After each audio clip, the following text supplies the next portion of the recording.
I am happy to announce our 2024 Banking with Life client-only event. It's going to happen Friday, October 25th, beginning with a pre-event social mixer. The day of the event is Saturday the 26th, followed by an after party. It's going to happen downtown Fort Worth. I will be speaking there. Others will be speaking as well. You'll have the opportunity to meet me, and I'm looking forward to meeting you. You'll have the opportunity to meet the whole Banking with Life team and a room full of people that practice the infinite banking concept from all over the country. Last year, we had about 130 people from 30 different states. The year before that was really good too. This year's going to be even better. We're going to have educational presentations and talks, and that should be important to you if you're practicing the infinite banking concept. I can't wait to see you. So in this episode, my friend Barry Dyke joins us once again. He's a perennial guest. I love him. He's a friend. He's a researcher among researchers. And we primarily talked about his fourth book that was just released, The Retirement Ruse, how stock buybacks, cryptocurrencies, unicorns, and SPACs help destroy America's savings and retirement plans. I'm just 16 pages into this book, and I've got to go back over those 16 pages and highlight the fire out of it. I can't wait to finish the book personally. I think that you would enjoy reading it. And we had a great conversation. So thank you for listening. Welcome to the Banking with Life podcast. I'm your host, James Neathery, and I have a perennial, reoccurring guest, one of my very favorites. My good friend Barry Dyke is with us, and I look forward to a lovely conversation. You know, he just released his book, The Retirement Ruse, and he's working on another book, The Powers of Manhattan 3. I don't remember the subtitle of that, Barry. And then, you know, here it is, and this is August when we're recording, so this will be released, I'm sure, either August or September of 2024.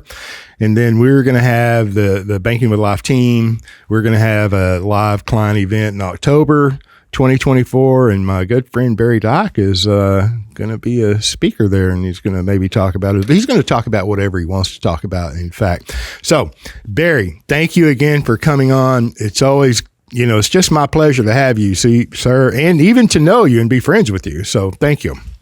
James, it's always great to see you, and God bless you, and thank you for pushing back the frontiers of ignorance. I mean, we were both blessed to have Nelson Nash as mentors, and you know, it's hard to believe. It's been some time since he's passed, but I think we're really blessed to have him, and that's where I think we're both doing this. And but in any event, so thank you, and I look forward to sharing some stuff with your listeners, because this is really, really important stuff. It really is. And I completely agree. You know, I mean, I was 14 years in the life insurance business, you know, moderately successful before I met Nelson Nash, you know, and that was, you know, a long time ago now, you know. So I have been very blessed. It's blessed my clients, future clients, their families, people. And Nelson and I talked about that many times, you know, all the people's lives that he's touched and affected, and most of them he'll never know, you know, but I think we are blessed. And okay. So look, I got to tell you, sir, the Retirement Ruse, right? Yes, sir. You sent me the book last week. Thank you very much. It was autographed, and I greatly appreciate that. And then you even gave little old me a shout out with Doug Jones in the back. You and Doug Jones, you guys have been awesome. You've been great friends, and I'm very, very grateful, because you know, this stuff is not easy to do, this stuff, and but you and Doug have always been, you know, kind of like gently push me, Barry, keep moving forward. And, you know, because doing this stuff, it gets pretty dark when you do this. And so what I'm really trying to do is spread light on the problem, James, you know, because this is just not about me. I couldn't do it if it was just about me or you or other advisors or whatever. It's really, it's really, you know, about having American savers being in a much better position economically, because right now I think you know, this is my opinion, is that the biggest problem today is great economic inequality, and unfortunately, one of the ways they really trade this is coming about, if you will, is through the control of people's savings. And any society, for any society to be successfy, they have to have a good way to channel their savings. And one of the things which is I bring about right in the beginning of the book is that, and I think I've discussed it with you, James, but where is America in terms of World League table standings in terms of having the best retirement system? Where do you think we are in the top 25? Well, I know where we're at. I mean, at the bottom. Yeah, we're 22. I mean, so we may build great weapon systems, okay, but we build, fortunately, retirement systems, and the reason is because the 401k is a total failure. I'm not against the discipline of saving within a 401k, but the thing is that it's a casino on wheels, and really which benefits insiders and the asset managers and everyone else more so than the individual person. So this is one of the reasons why I did this. And so this would be kind of more the subject of the Pirates of Manhattan 3, which I've been working on private equity. But I wanted to delay the groundwork for what's really going on with a lot of what's going on with people's savings today. And hence the reason the name Stock Buybacks. More than 50% of all trading is really companies repurchasing their own shares, which benefits mostly executives. Now, it does benefit the mutual fund shareholders, okay, but primarily executives. The cryptocurrency scam, and I think cryptocurrencies now, there will be some type of a digital currency. There is now, but I think for the most part, cryptocurrencies are counterfeiting. And that's, and if you study history, even they used to hang people for counterfeiting, like in England or in China, whatever years ago. And then we have the thing about the unicorn investments, which are the new hot investments, like all these, everything from flying taxis to who knows what all. So many of these have crashed. Yeah. And then we get into SPACs, which are special purpose acquisition companies, they were blind pools in the 1920s. And Michael Milken used them in the 1980s for junk bonds. And then during the pandemic, they went crazy. And my research has found, James, that at least 40 have gone bankrupt, and there's a heck of a lot more to come. So I want to attack that first, and then get into the next part about private equity and the state of retirement systems. But these are major problems, and the reason why I have this whole thing on the cover is because here's a person's retirement, and they're kind of in a trailer, and it's on top of a mountain, and it's about to fall off. Yep. And only in America can you save for 20, 30 years, and within 20, 30 days, watch you lose your 30% of your portfolio. Yeah. It's horrendous. And then also unicorns, and if I go back for a moment, you sent the book to me. Thank you very much. Last week, you highlighted it, and I do highlight books, but sometimes I don't highlight the original when the author signs it. But since you highlighted it, right, I started reading it this morning, and I've only gotten through the acknowledgement and the introduction.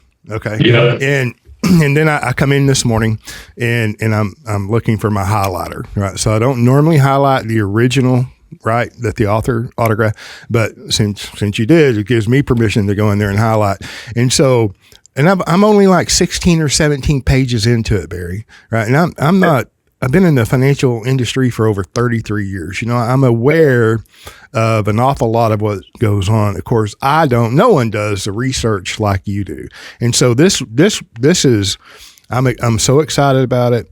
I'm so glad that you've done it, and I'm going to go back and start highlighting this book, as I read through it. And I like the idea, the way that if you were to do the work that you're doing, it would be too large. So you're looking at pointing out problems, documenting, not pointing out, you're documenting what's going on. And then my understanding is the Pirates of Manhattan 3 is going to be a little bit more solution oriented. Is that? The main problem is the private equity invasion of the life space, because when you look at, the problem is that, and it's actually in the back of the book, roughly and this is a research done by the Alliance for Lifetime Income. They released a research report, James, on of April this year, and they found that roughly 30.2 million people will be retiring or hitting age 65 between now and 2025 and 2030. And roughly 2/3 of those folks have no other income other than Social Security. So really, one of the only solutions is to have some of a guaranteed stream of income, which is if you're fortunate to have a legacy pension with a corporation, or you're a state a government employee, like you're with the Texas teachers or whatever. You have a true pension plan, so you really don't have much to worry about. But for the majority of people, they don't have that anymore. No. And so one of the only really safe places to put your money for lifetime income is with an insurance company. There's no question about it. I'm not, but unfortunately, Wall Street has learned how to burrow its way into this pile of money, and it's getting more complex. And that's why I'll be doing Paris Manhattan 3. I appreciate that. Not only have they burrowed their way, I mean, if you think, and we kind of talked about this before, the cameras got going, the hedge funds, private equities, the dark pools, all of them, they're looking at why are they buying? Why are they going into the life insurance space? Right? The life insurance companies issue annuities, they issue life insurance. Oh, and they're required to have reserves. So you have all of these reserves, and then these hedge funds, private equity groups, these pools of money, and they're almost printing money out of thin air, in my opinion. But they're going into the insurance footprint, and they're leveraging the reserves of these life insurance companies to the nth degree, because the average life insurance company is making 6-8% a year. These hedge funds, they don't do anything under 12%. Well, that's what they tell you. But then if you follow Barry's research through his books, what they really do behind the scenes, I mean, they may be, say, oh, we're going to earn 12% or better. That's their benchmark, what have you. They're literally printing money the way they go in and they buy these different companies, and not just life insurance companies, take them public, make them go broke, then take them private, and they own the legal companies that do all of that. I mean, they own every step of the way, and it's just a cycle that is done over and over and over. And then when you mention Michael Milken, the junk bond king of the 80s, he went to prison, right? And then executive 24 months though, James. They're only 20 months. You get to take yourself. Yeah, well, then they got him out. And now, the last I heard several years ago, he was a consultant to the federal government, and whatever, alphabet soup organization is going to pay him all the money to do the consulting, right? But Michael Milken, he takes down, and I don't want to blame it all on him. I'm just saying, you take Executive Life, an A+ rated company out of California, goes broke because of their junk bond portfolio. And then here, this is 2024. I was in a room full of insurance executives and people, I think a couple of years ago, and a CEO, vice president, very high up in the organization, very old company, very highly rated. She said that this is our last payment for the Guarantee Association that bails out Executive Life policyholders. 2022. Yeah. It was 29, 30 years. The collapse, that was the biggest collapse of a life company of all time, okay, in the U.S. And it was actually 30 years for that to be paid out. I mean, oh my gosh. And then if you even really look at that, so who pays for that? Okay, well, everybody who pays, or owns, that happen to be a mutual company. But all the life insurance, all the legal reserve life insurance, okay, if I back up. So the guarantees associated with life insurance and annuities are backed up by the claims paying ability of the issuing company. Period. Yeah. Right. And then the secondary guarantee, and this is no reason to purchase it because I want to shred it if I can, or just bring light to it, is every state has a guarantee association that has, minimum levels, $250, in annuities, $300,000 in death benefit for life insurance, $100,000 in cash value on life insurance. Okay. Well, your state's broke, my state's broke, every other state's broke. They don't have any money, right? But they do have the power to tax. Well, who actually funded the bailout of Executive Life and these companies? Another company, Columbian Life, just went into receivership, and like last week or so, they're liquidating it. I forget what state. You probably know about that. My point is that we are paying for it. The taxpayers are paying for it. The people that own life insurance companies, they're paying for it, because the life insurance companies, that's where the Guarantee Association goes to get the funds to meet their guarantees, is from all the legal reserve life insurance companies that are doing business in that state. And they don't even have to be domiciled in that state. I mean, it's when you peel back the layers of the onion, it's like you said earlier, the work that you do can get pretty dark. You got to back off of it and, get some of that off of you. I mean, it's ugly is my point. It's ugly. It's ugly, and the whole thing is that actually there has been global bankers has already gone into receivership, and this is a friggin' nightmare. Which into itself, a guy by the name of Greg Langberg, which we'll get into. He had a company called Global Bankers, and it's just a freaking mess. But doesn't that sound good? I mean, doesn't that sound global bankers, man? Doesn't that sound like Ivory Tower, pristine? What a name, right? And so, but the thing is so this is what we're seeing coming down the line. But the reason why I'm talking about this book now is because what they're doing with other people's money. Forget about this private equity crap, whatever you want to call it. The use and abuse of other people's money in things like cryptocurrencies. I just find it criminal, and the thing is that let's talk about FTX, because that was the biggest cryptocurrency scam of all time. 1.8 billion, James, of other people's money. Actually, it was venture capital went into it. Now these guys, I mean, you're talking people like Sequoia and Blackstone and all these the Thoma Bravo, all these supposedly sophisticated investors. Well, guess what? They're pretty freaking dumb. They must have even looked at the balance sheet, all right? Because they put 1.8 billion in it. They convinced them to put 8 billion into the company, and it went to bankruptcy roughly 2 years ago now. Now they're saying it's going to be recovered. Now, and the irony of the whole thing is where I lived, there was another one, the Celsius Network. They put like 400 million in the Canadian pension fund put into that. It went bankrupt. Now the whole thing is it's always about other people's money, James. Yeah. And I think as advisors, or as just good human beings, we have a responsibility to show stewardship for this fund. But with Wall Street, it's just Brian Engel, he's my fighter pilot who did the forward to the book. He said, Barry, it's legalized stealing. Yeah. And that's what's going on, and then there's so many financial. I call it financial sorcery, James. Right. Because it's always about getting money from other people, and primarily, which is your venture capital, and Wall Street. It's kind of funny. I've been in this business a long time. It always comes back to Silicon Valley and Wall Street, primarily, okay?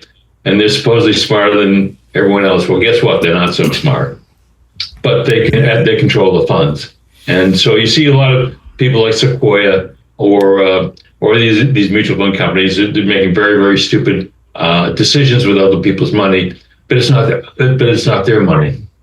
So they get bigger and bigger and bigger, and then they control. Now, there was a great, and I actually have it in the book, Pew Research actually did not me, it's Pew, which is a very reputable, nonpartisan research think tank. They did a survey that 75% of the people don't understand cryptocurrencies, and they really feel uncomfortable with it. Now, I'm looking at this stuff, I still don't understand it.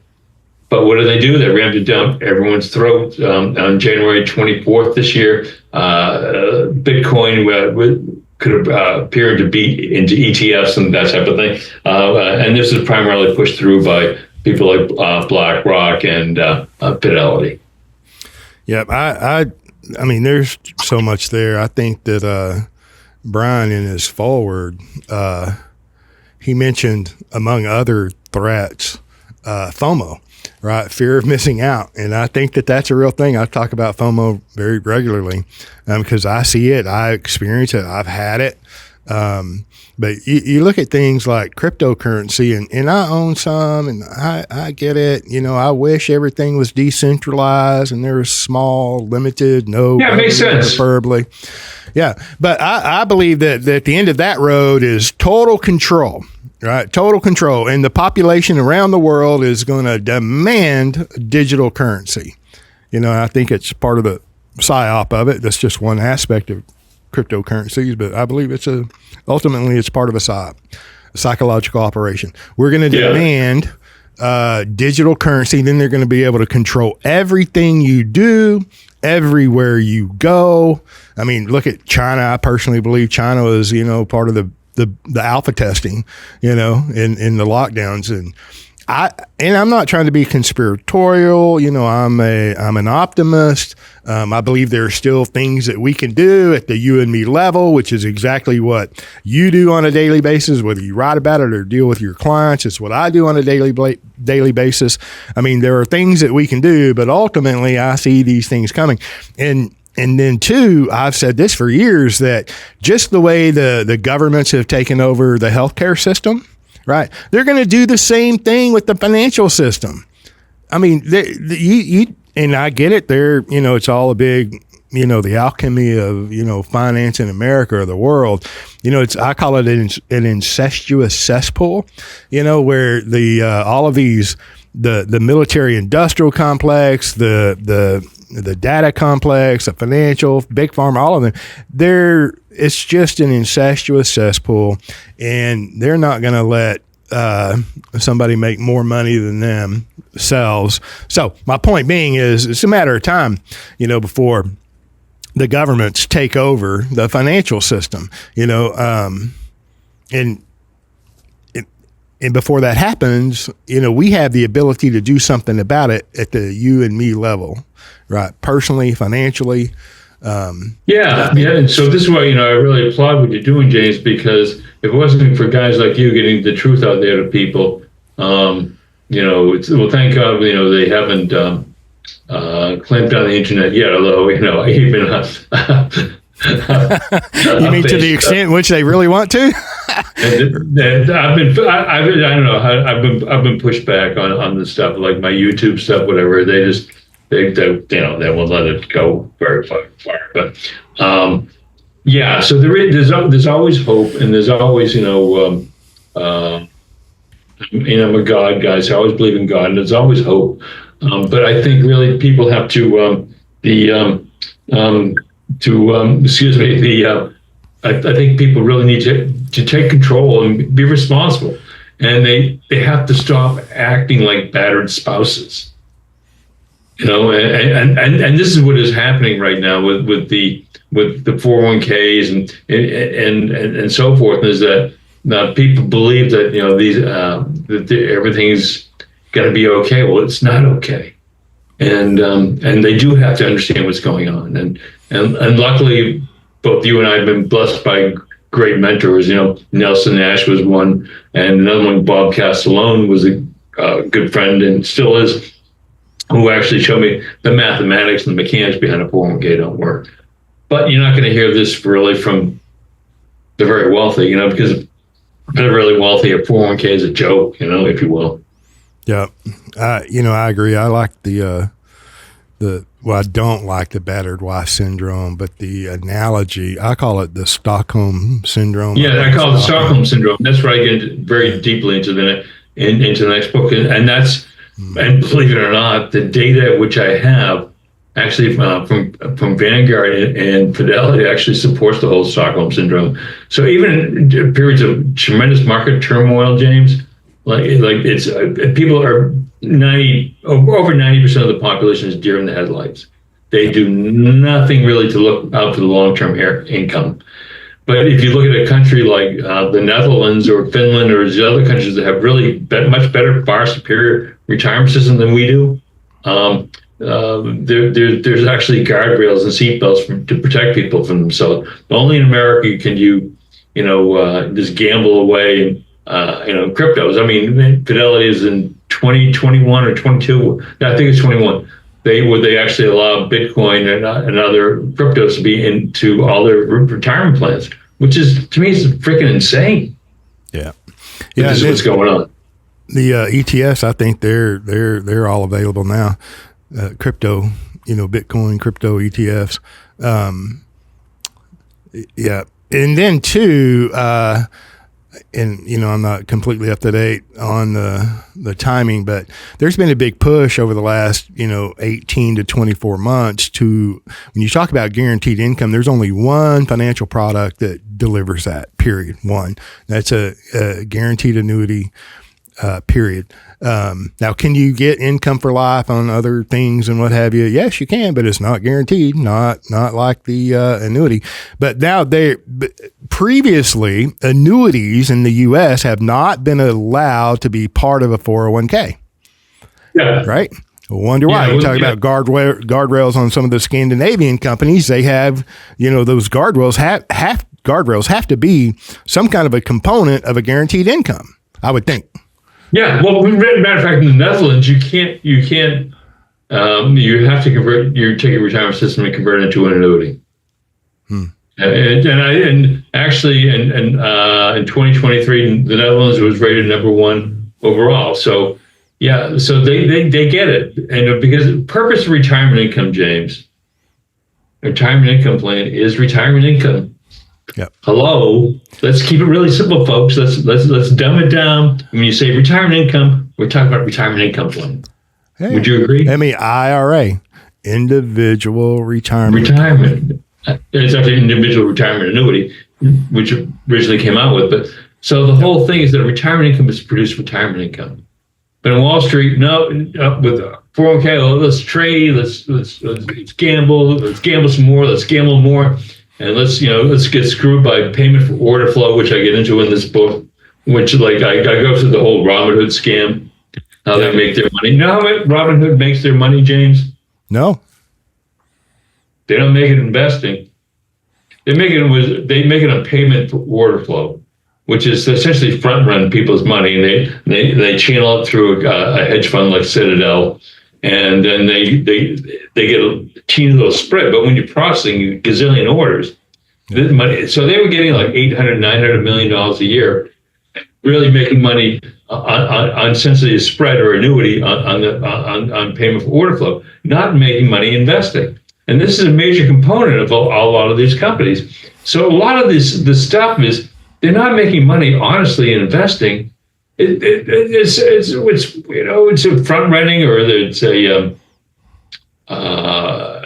or fees or whatever. But a lot of this stuff is this. So I hate to say, so much of investing really returns to the mean. So everyone ends up being average in the end. So a lot of the stuff is just it's really geared to the asset managers and the people who own the company. It's not anything about the retail saver. Yeah. What was the cash flow? Say that again slowly for me. Payment for order flow? Payment for order flow? Yeah. Okay. So in other words, yeah. So yeah, that's when they route, everyone thinks it's free trading. Yeah. There's no free trading. As the old saying goes in the 70s, gas, grass, or ass. Nobody rides for free. Okay. There is no such thing as free commissions. Okay. Stupid. Okay. No one does anything for. We all need money to make a going concern going. We all need some type of profit. So the whole thing of commission-free trading, that's both. But anyway, so payment for essentially you're creating teeny little penny, half of a penny spread on it, and routing it through a major hedge fund and getting kickback. So the thing is, the payment for order flow is actually illegal in the UK, and and I think so is Canada as well. So, but unfortunately, an illegal practice in the UK, it actually flourishes in the United States. So just that is exactly front running. I mean, that's exactly front running that, has been outlawed since the 30s, So did they just change the name? How did they just change the structure? They don't call it front running, exactly what it is, but how do they make that fly in America, in the US, where it's not illegal? Do you know? A lot of things like the sweep accounts that most people don't realize. Oh my gosh! The sweep accounts. Well, what a scam that is! And actually, by the time I guess they're investigating it now. But the sweep accounts, this were even this is going on during the financial crisis, when you couldn't get anything in your money. The brokerages were sweeping their money, and they were lending it at 2-3%, and giving their customers 25 basis points, 10 basis points. So Charles Schwab actually survived off that. They're making, I think, the biggest source of revenue was using sweep accounts. But so there's a lot of this stuff which people think they're so smart in investing, and they get on Bloomberg or CNBC or Fox Business and they listen to all these talking heads. Well, guess what? A lot of it is just, it's hot air. And so they make money consistently from fees and asset management fees and so on. And so a lot of the whole expertise that they think they know, it's bullshit. Yeah. And two, back to the retirement ruse, I knew, at least at a fundamental level, that the companies doing their stock buybacks and they're being profitable. It's like issuing stock. It's akin to printing money. There's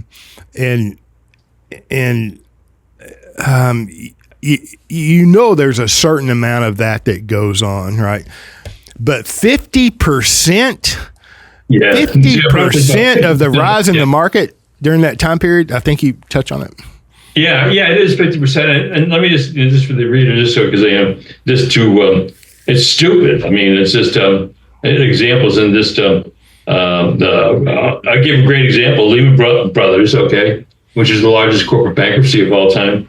In 2007, prior to going bankrupt, they spent $2.6 billion buying back their own stock. And then 2008, prior to them going bankrupt, James, they spent $1.5 billion more on their stock. What happened to Lehman Brothers? They went bankrupt. Companies like Intel, I get into. Intel has spent, I don't know, it's just they spent over $100 billion on stock buybacks. And the stock's gone backwards. Or better yet, JP Morgan spent $117 billion, folks, $117 billion, and that's with a B. And I'm not making this up. Check out the filings if you don't believe me. And I don't know what. It's one-time high. It was 172 a share. Last time I looked at it, it was around $143 a share. So they spent $117 billion, and the stock went nowhere. Then you have Citigroup, which is I call kind of shitty group, but they spent so much money on and they're in trouble. And Credit Suisse, which is the bank, the Swiss bank, goes from one scandal to the next, spent $12.83 billion. Don't check it out, folks. Don't take my word for it. They spent $12.83 billion repurchasing their shares. And I get this. You know where I get this off? Their website. They're not ashamed. They're proud of it. What are you talking about? Yeah. Between 2002. I got this off their website. Between 2005 and 2004, they actually brag about this stuff. They spent close to $13 billion repurchasing the shares, and what happened to them? They essentially imploded in March of 2023, and they had to be merged with UBS. So you see this stuff. They had to be merged. That was a sweetheart deal, is what that was. UBS. And a matter of fact, UBS, Payne Weber. It's almost like when you mentioned Drexel earlier. My memory goes back to Drexel, Burnham, Lambert, and then before that it was Lambert and Drexel. They were all independent, and then they merged. That was a sweetheart deal with UBS, and not Deutsche Bank, but Credit Suisse. That was a sweetheart deal. And everything's so much in secrecy. Do you know, James, which I found out from a friend, but it's true, I need people Google it, is that it's such a bad transaction that the records are sealed on this transaction for the next 50 years. Oh, wow. It was so bad. Okay. And that's why I get into about it. That's why I get into things like the SPACs. There was a guy by the name of Michael Klein, Kleine. He had he was kind of like one of the SPAC kings, and he was a Citigroup banker, and he went on his own. He created M. Klein and Associates, and he brought all these companies public using SPACs. And matter of fact, Credit Suisse. Now this is stupid. They spent $175 million buying his investment banker practice, and he was going to bring Credit Suisse First Boston back into the limelight in American investment banking. That was his designation. Okay. Now he did a lot of shitty deals, but I get into the deals like a Multiplan, which was. Unfortunately, it was almost like a corporate gangbang of private equity, and then he brings it public. And I think I don't know if I looked at it yesterday. Where I think Multiplan went public in a SPAC at around $10 a share. I think it's 35 cents now. So they're hanging on by a thread now, and this is through a SPAC. So if you couldn't make this stuff up. That's why I had to do this.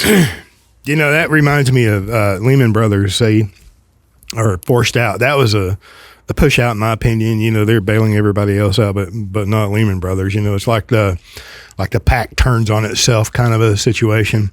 But I remember that date. I can go pull the date up because I bought a life insurance policy on the exact date, right? And I didn't realize this until 2 or 3 years later, and I'm, spending some time with a young agent, just showing him how life insurance works and why, how to structure or whatever. And he pointed it out to me. He said, James, because the issue date, you're right, is always on the policy. He goes, he just pointed that date out, and he said, do you understand the significance of that date? And I said, no. It's like, no, I don't.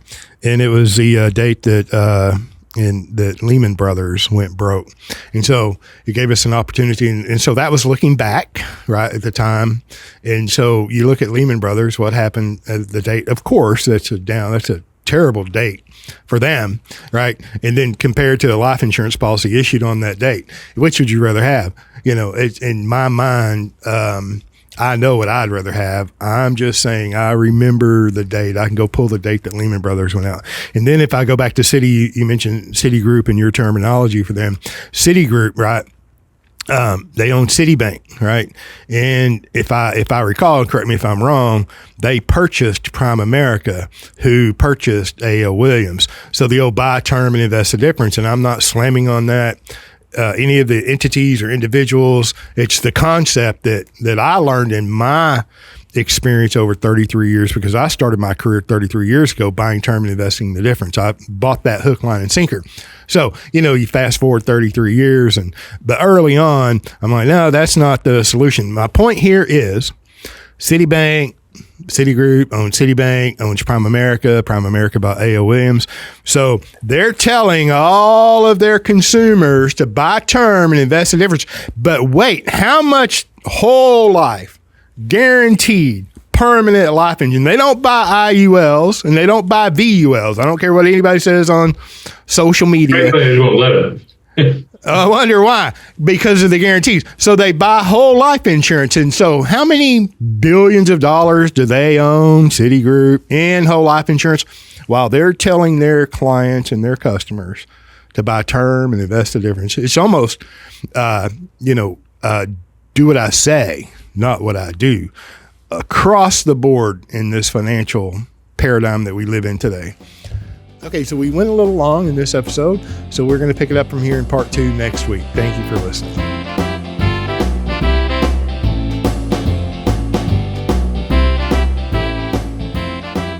Thank you for joining us on the Banking with Life podcast. If you're watching on YouTube, make sure to like and subscribe and click on that little notification bell. Otherwise, join us on Apple Podcasts and Stitcher for weekly content.